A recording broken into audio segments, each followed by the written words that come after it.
Hey guys, Dakara here and welcome back to my channel. Today we're on season 3, episode 9 of Fringe, and the last one we had that heartbreaking moment of Peter looking into Olivia's eyes in the hospital for her to turn around and say, I wouldn't have made it without you. And him just filled with so many emotions, and it just broke my heart. So I can't wait to dive into this and see how he decides to handle this moving forward. So without further ado, let's roll the intro and get stuck into it. Here we go.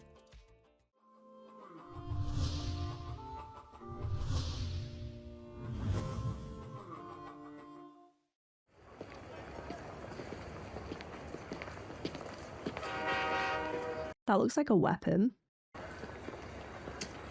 Excuse me. Sorry. So sorry.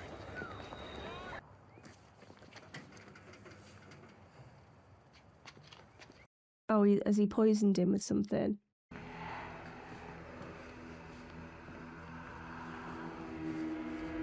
Holy show home.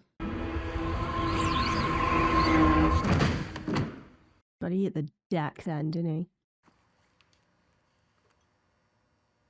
Oh god, he's in a Dexter kill room. Literally. Oh god. So sorry, sir. There's no other way. Oh, does it have to be in his neck? Is that necessary?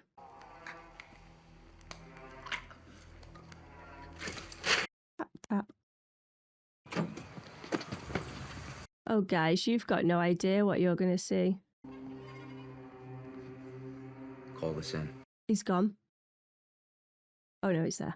I thought it was going to be a shifter type situation. Look, his heart. Joe! Someone cut this guy's heart out! Get in here! Don't let me die. Huh? How? Just a guy in his cool box, waiting for his public transport. Feels good to see your face, I'm just saying. I'm not gonna deny that the last few months haven't taken their toll, but I made a promise to a friend over there. Don't. This friend you're talking about. He knows it's the other version of him. He feared for his family, for their future. So he had children. A son and a daughter. They were still married. Yes. Oh my god, I'm welling up. He didn't really say anything, and I'm close to full-on tears, man. Get a grip. I understand how difficult it is to be candid with people that you care about, particularly when it concerns matters that are intimate in nature. And by intimate, I mean sexual. Yeah, I got that. I love him. Even though I expect it's going to fundamentally change how she feels about me, I am going to tell Olivia everything. You're a good man, Peter. She knows that.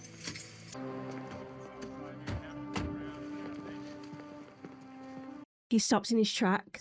Just the sight of her. Agent Dunham has been cleared for duty. Well, in that case, welcome back. Thank you. Oh god, guys, I'm fine. Impossible to determine the time of death because in this case, the standards we generally use don't apply. Oh, okay. Who's the prescribing physician? Dr. Alexandra Ross. You two go talk to this Dr. Ross. I feel like I've heard that name before. Okay, this could be good. Okay. Everything's fine. My mail was opened. It's kind of disconcerting knowing that somebody else has been living your life. Oh god. You didn't only open your mail, Olivia. There's something that I have to talk to you about. You opened up Peter's heart as well. Here we go. It made her want to change, to be happier, and I believed her. There was no way for you to know. Everything happened so fast, I couldn't even tell you how they did it. No, it's okay. Not okay, though. It's not okay. Oh, God. We started seeing each other. I thought she was you, Olivia.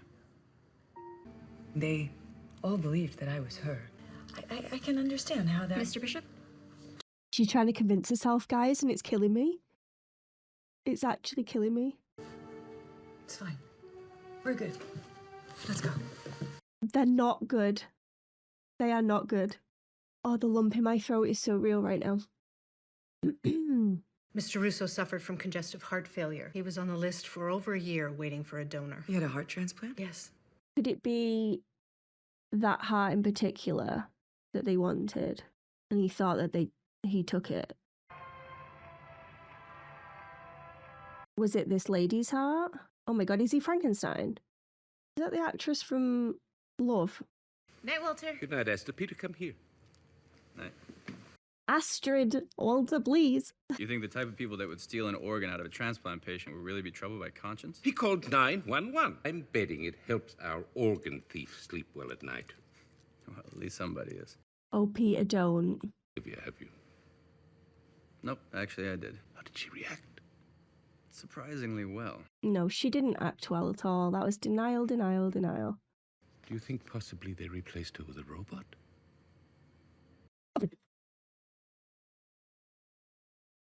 Can. I actually can.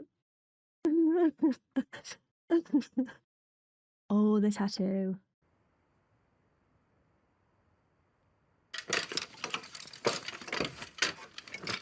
Gonna be like anything that she's touched, she wants to get rid of. You might want to get rid of your bed as well, my love. See, I know how her mind would work. That's exactly where mine would go. Like a bed and everything.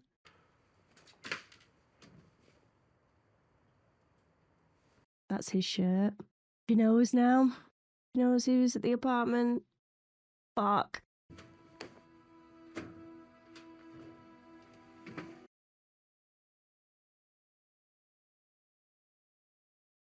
It hurts so much more when she cries because she's not a crier. How is it being back? That's good.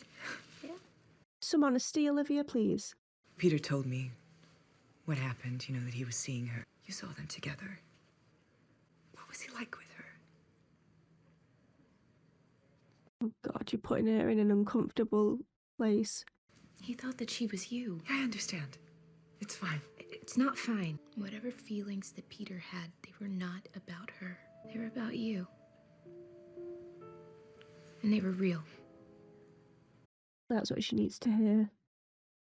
Astrid, you're brilliant. Thank you, Astrid. Oh my God, I am a mess. I need to speak with your executive director immediately.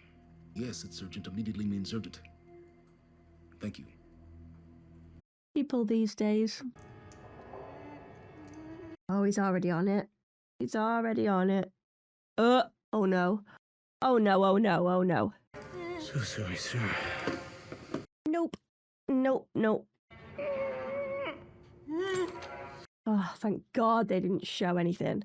But I had like a visceral effect of that then. You're too late. It's gonna be an eyeless man now. Freaking the hell out, isn't it? Please help me. Oh God. Okay. He didn't want to hurt those people. It's about her. He didn't want her organs going to someone else. What are you trying to make now? This can permanently arrest cell decay. Milk that doesn't go bad. And cheese. I love that he's got distracted. That's doing his own experiment. Mrs. Walsh, how did your daughter die? My daughter was clinically depressed. Was she being treated for depression? She also did a lot of group therapy. She kept trying different ones, but there were a few that she stuck with. So it's not her dad. So it'd be a therapist? No, because he can carry out procedures. It's going to have to be... We'd like to ask your permission to exhume your daughter's body. You can't. I know that's an awful thing to ask. No, it's not possible. She was cremated, but she wasn't. This guy's took the body. No, it's not going to be her, is it? Oh, Walter, Oh my come God. on. That's a person. No, not at all. I suspect it's some kind of hardwood. At least it's not a different person he's just at. These are not human cremains. If that's not her, then where's her body? We need to keep your body strong, don't we? Oh God, this is so weird. Oh, can you not stroke her hand? Was he abusing her before she passed, and that's what led her to take her own life? And he's like, nope, not on my watch. You utter weirdo. I love that I've just seen him put people open, and it's this that's made me say, you weirdo.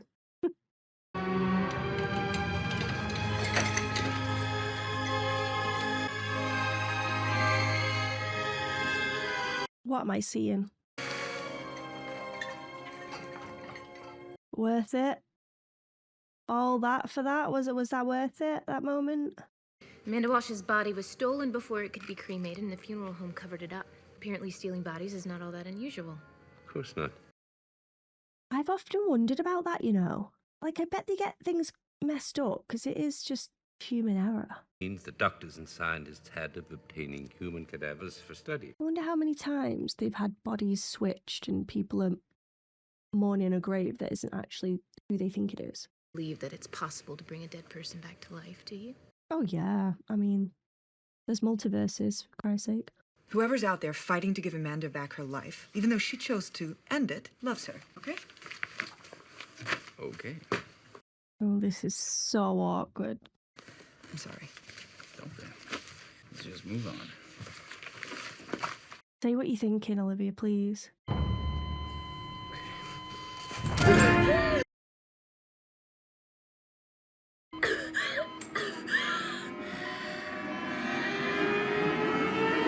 Terrifying.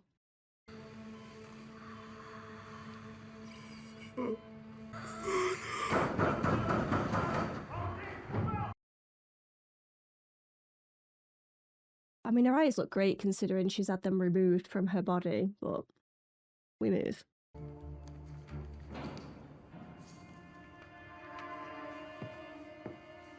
Get your gun out, just in case. Come on, Broyles.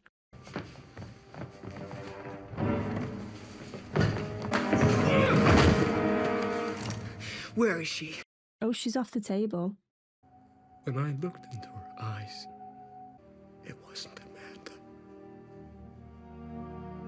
The parallels here are too much. Because she's thinking now, Peter should have looked at her, old Olivia, in the eyes and knew that it wasn't her. And that's going to make her angry then. It's going to be like, why didn't you recognise me? Or it wasn't me, should I say. But that's crazy that he was capable of doing that. I need after a day like today. For most people, it would be a drink. Strawberry milkshake I can do that. with extra whipped cream. Don't push it.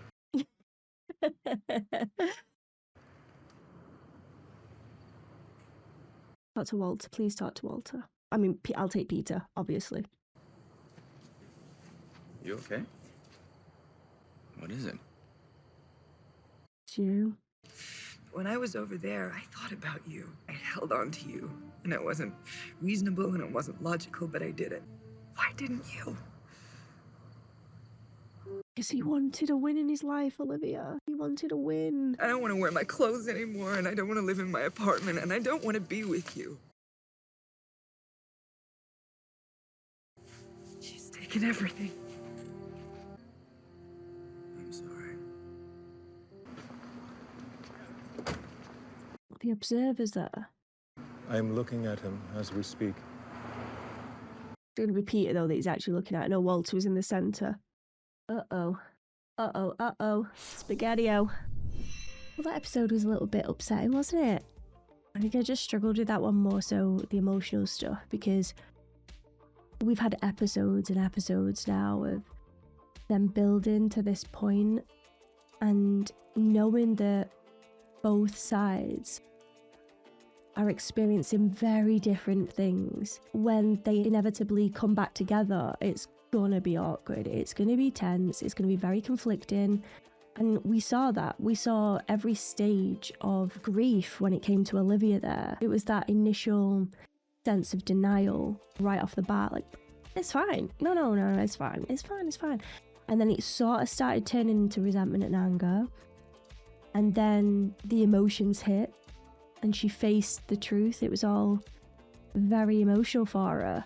And I'm just glad that she found the courage to say it to him directly instead of letting this weigh on her mind for episodes now. They've dealt with it within one, which I'm so glad of. Because I think there are some things that you need to acknowledge straight away, because if you allow things to linger, your mind can change the situation quite easily with time. These initial feelings are just so important. So Olivia stating that she understands the facts, because she does. She's a very level-headed person. She's a very logical person. She was on the other side of things, so she knows what it's like. But the bottom line is that her emotions are still valid, and her struggling to look at him, knowing that he's been with someone else, it's real. And she knows that it's asking too much for her to say, you should have known that it wasn't actually me. But at the same time, from Peter's point of view, he's just found out that he wasn't even from this world. He's struggled throughout all of his life. He's finally come back in contact with his father, and it's actually going well for it all to be reverted when the truth comes out. Again, another reason why I'm glad that they were honest straight away instead of letting it build. So he's had knock after knock after knock. So for old Olivia to come into his life and suddenly just feel happy, he got his win. I'm sorry, but why would he want to know that? Why would he want to acknowledge that that wasn't her? He's probably just thinking, thank God, the world has given me something now and I'm gonna enjoy it. I feel happy. He's gonna want to hold on to that feeling. And I think that Olivia knows that and understands it, but it's still gonna be hard for her because he was, in a way, unfaithful. But again, like, it's all Olivia that's done that. She's the one that put him in that position. He believed it to be Olivia. So there was no consent, realistically, because if he would have known the truth, then he never would have been without Olivia. He wants the real Olivia. He always has done. And I think for our Olivia now, it's that insecurity seeping in. It's that, was he happier with her? Was she a better version of me than I am? Was everyone happier when this other version of Olivia was around and they wanted to hold on to this version because they preferred her over me type of situation? Obviously that's not true. It isn't true. They love Olivia because she's Olivia. But also, I understand how those insecurities could have seeped in, especially when Peter's explanation of all Olivia was, she's quicker to smile, she's less intense. It's like, Peter, please. I know you're being honest right now, but also the signs that that's not her are really brutal signs for our Olivia to hear. It's like, okay, so she's happier than I am. Okay, so she's more relaxed than I am. She's better to be around. I understand, like, rubbing that salt in the wound there. But, I mean, it's Peter, isn't he? He always tries to be honest. I think that he's that way inclined because he knows what it feels like to be lied to so much. So his honesty and upfrontness to those that he loves, obviously we've seen him in other situations with those that he doesn't care for. But for those that he does care for, honesty is very important to him. So I think those words that he said are the nicest ways to go about saying the clues were there. They were there. But again, he didn't want to believe that they were there because, again, she had answers for everything. She did. He was enjoying that time together. It's like when Olivia confronted Astrid. Confront is probably the wrong word, but, you know, approached Astrid to see what Peter was like with old Olivia. It put her in a really uncomfortable spot, but I think that Astrid nailed it. She really did. It's like, Olivia, he thought she was you. So yes, he was happier. Yes, he seemed to love the moment together, but only because he thought it was you. Because the second, literally the second he knew, that was it. That was the end of it. He was fuming that he got duped, you know? And it's not like it was a random person. It's not like he cheated on her with some other individual. He looked, sounded, and acted like you and was trying to embody you. So, again, I'm saying all this. Olivia knows full well the facts. She understands them. But her feelings are valid. It's going to be hard for them to move forward from this. But I'm hoping that with some conversations and some clarity, they can rebuild. Obviously, I don't expect them to rush things and get together because it's just unrealistic. We waited so long to have Olivia that I feel like we can wait again for the right time. And if they do rush things, I am going to be annoyed because it's just not in their characters at all.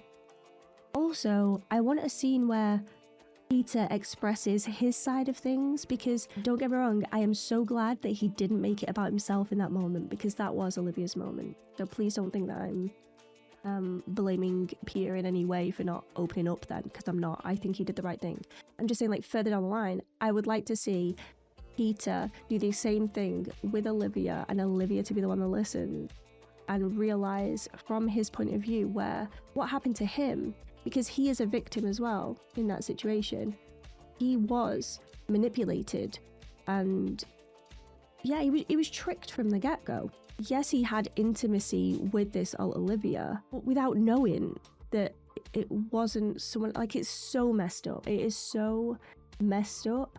And I would like for people to acknowledge within the show his trauma as well. Because at the minute, it's like, yes, he's shutting, because Walter is trying to, in his own way, talk to him and reassure him. And he's very quick to shut him down. But I want someone for Peter, for him to open up to and feel comfortable to talk things through with. Because if he doesn't, that he's going to bottle that up, and it's not going to do him any good at all. Like, he's been through it there, and I don't want the people, like, around him in his life to belittle what actually happened to him, because everyone's first to jump on Olivia's defense and be like, oh, this must be so hard for her and blah blah blah, which it is, it totally is, but it doesn't make Peter a bad guy. And I think Peter needs some reassurance as well in that regard, because yeah, that was some rough going right there. But I went off on a tangent and I apologize. Back to the episode. So Monster of the Week for this one I found really interesting. I didn't really understand their relationship, the 17-year-old and the guy that was recreating her, but he definitely loved her and he wanted to give her a chance of life. But the second that he achieved that chance of life, he realized his mistake. It wasn't really her, and I mean, he got caught anyway by the FBI, so it is what it is. But also, I liked that the parallels that he was going through related to Olivia and Peter and what they were going through. And you could see that all over her face as she was listening to him and trying to understand him. Even when she was looking through the case files, I mean, yeah, that scene was really awkward between Peter and Olivia. That was that projecting thing. Like, I know what I'm looking for, and I know when something isn't right. You didn't know when something wasn't right, so why should I take your points on board right now? I'm not trusting you with spotting differences right now. So that's really what she wanted to say. They didn't say that directly, but that's what she was getting at. So I liked that the Monster of the Week was seeping into our main story arc as well, and we got some of Walter and Astrid goodness, which I always love. We had that really nice scene with Olivia and Broyles, where Broyles sort of asked, you know, what was he like? And that heartbreaking moment when he finds out that, you know, he had a family and a wife and everything was going well. It was just like a conflict in his head. Like, have I made the right decisions in my life? Am I leading the best version of myself that I can lead?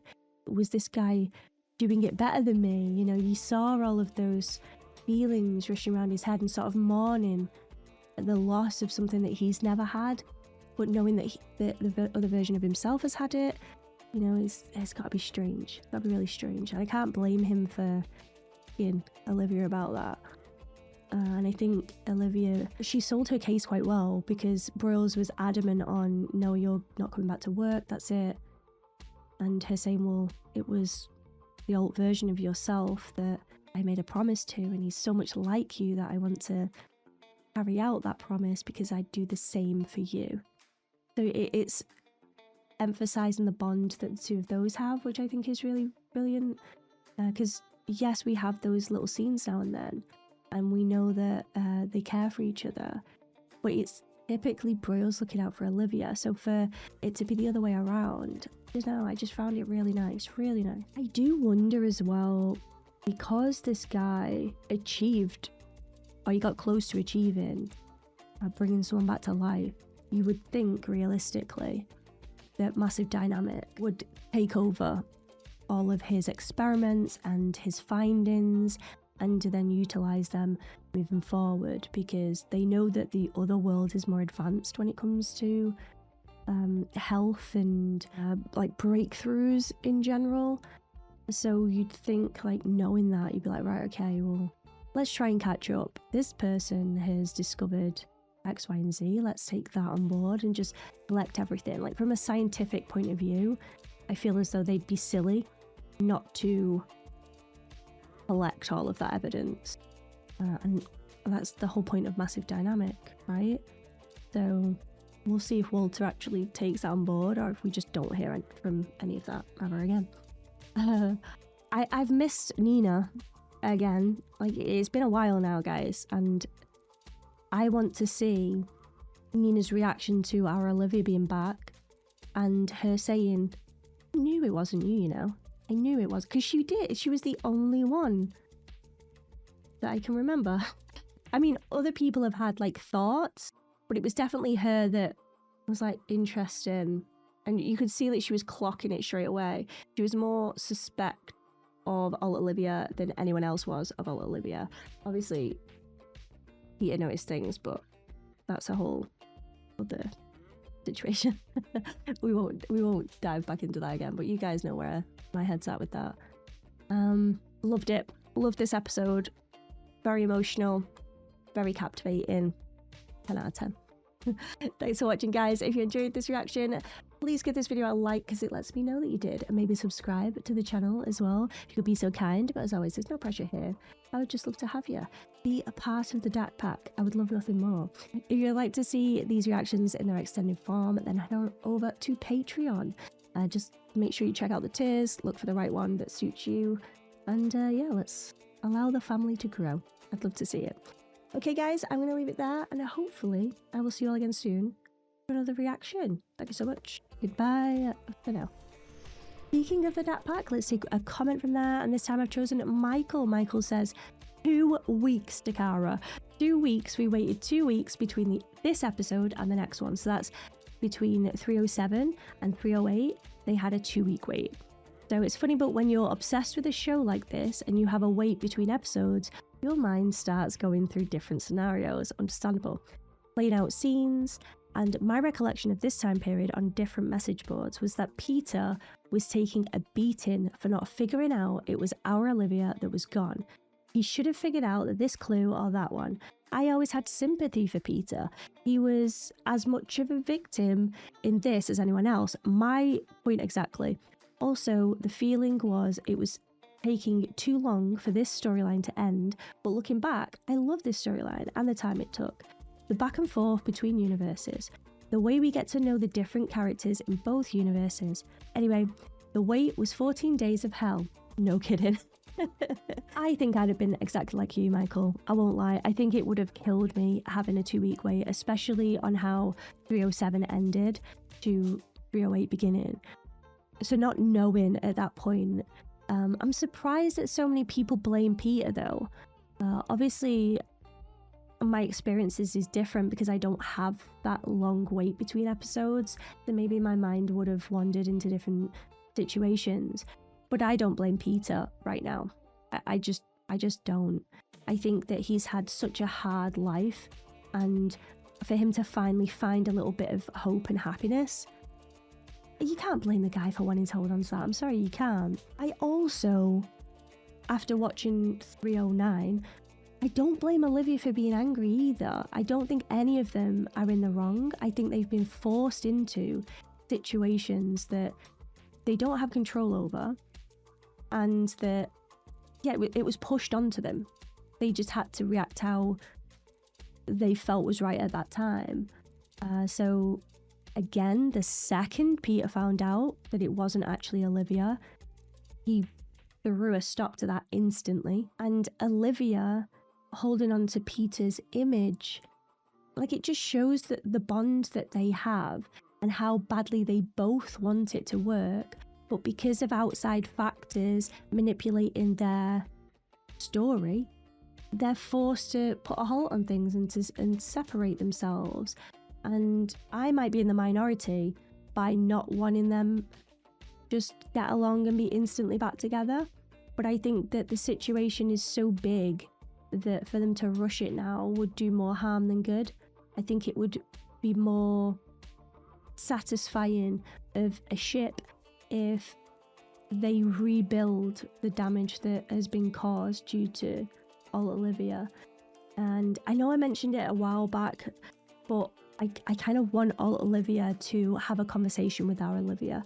Realistically, I don't know if that could even be a thing, but it would be a brilliant scene to watch. You've got to admit that.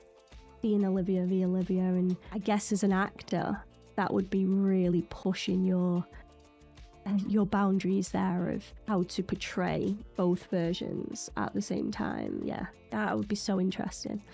But yeah, thank you, Michael, for leaving your comment. And don't forget, guys, if you would like to see one of your comments at the end of these videos, don't forget to leave them in the comment section below, and maybe yours will be next. But until next time, guys, goodbye for now.